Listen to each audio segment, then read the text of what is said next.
Yes, moja ya taarifa ya kushutusha, taarifa ya kushangaza, taarifa ya kuumiza kwa Wakristo wote, lakini pia kwa dunia nzima, ni kwamba Papa Francis ambaye alikuwa kiongozi wa kwanza wa kanisa Katoliki kutoka Amerika ya Kusini na aliyejulikana kwa msimamo wake wa kutetea maskini na kupigania mageuzi katika kanisa, amefariki dunia akiwa na umri wa miaka 88.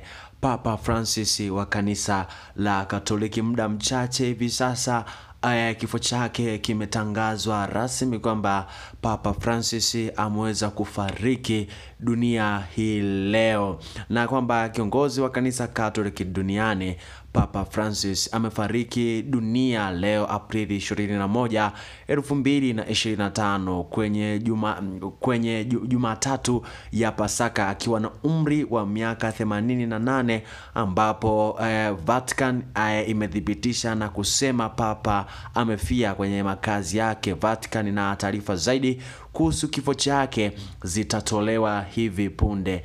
Papa ambaye alizaliwa mwaka 1936 hivi karibuni amepitia changamoto ya upumuaji hadi kuhitaji mashine ya kusaidia kupumua, na amekuwa akikadiliwa na matatizo ya kiafya ikiwemo maambukizi ya mapafu, yani pneumonia, inaitwa pneumonia, hadi kupelekea kulazwa kwa wiki kadhaa kabla ya baadaye afya yake kuimarika. Na nikwambie tu kwamba kifo hiki au kifo chake kimeweza kutangazwa muda mchache, yani dakika chache zilizopita, na ameweza kufariki akiwa katika makazi yake huko nchini Vatican akiwa na umri wa miaka 88.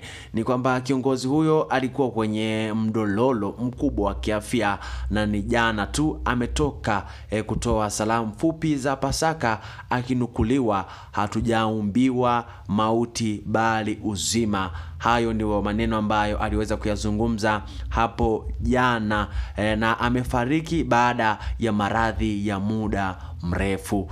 Raha yake raha ya milele mpe Bwana. Moja taarifa ya kushutusha, moja taarifa ya kuhuzunika kwa Wakristo wote duniani, lakini pia dunia imesikitishwa na taarifa hiyo ya kifo cha Papa Francis. Hiyo ni moja taarifa ambayo hivi sasa imetokea kutende kwenye mitandao ya kijamii baada ya kutangazwa kifo cha Papa Francis. Hii ni BTV, usiache kusubscribe, kushare pia na kucomment ili uweze kupata updates na habari ambazo zinazidi kutende kwenye mitandao ya kijamii.